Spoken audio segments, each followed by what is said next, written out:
উত্তর চরিলাম গ্রাম পঞ্চায়েতের কানাইবাড়ি এলাকায় ফের চাকা চুরির ঘটনা, যা ঘিরে গোটা এলাকায় তীব্র আতঙ্ক ছড়িয়েছে। গভীর রাতে চোরের দল একটি বোলেরো গাড়ির মোট 3টি চাকা খুলে নিয়ে যায়।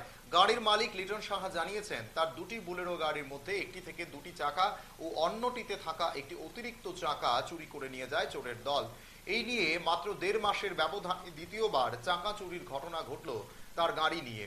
অভিযোগ, এলাকায় পুলিশের কোনো টহলদারি নেই, ফলে চোরের দল সহজে এসব অপরাধ ঘটিয়ে যাচ্ছে। তিনি আরো অভিযোগ জানান, এলাকার বেশ কিছু যুবক মাদক ও অন্যান্য নেশায় আসক্ত।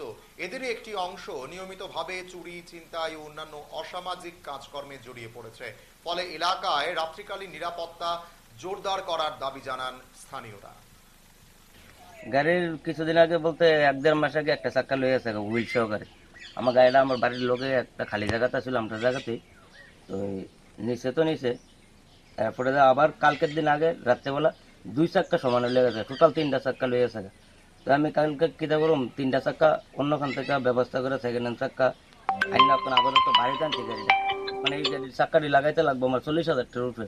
এমনি যদি চাক্কা লয়ে জায়গা কোটটা করে যন্ত্রণা অস্থির, মানে পুলিশ তো আইই না। রাত্রেবেলা এই চুরিটা করে কতদিন মানুষ পাহারা দিব? এই কোটা করে যন্ত্রণা অস্থির আছে। এই জায়গার নাম চলিলাম কানাইবাড়ি, এটা উত্তর চলিলাম পঞ্চায়েত, তাই না? চাইতেছি এই কোটা করে যন্ত্রণাতে যাতে অস্থির রয়েছে, যাতে পুলিশ ট্রলদারি থাকে, তাহলে মানুষ নিরাপত্তা হয়। আমার নাম লিটন সাহা। গাড়ির কিছুদিন আগে বলতে 1-1.5 মাস আগে একটা চাক্কা লয়ে আছে হুইল সহকারে। আমার গাড়িটা আমার বাড়ির লোকে একটা খালি জায়গাতে ছিল, আমরা জায়গাতেই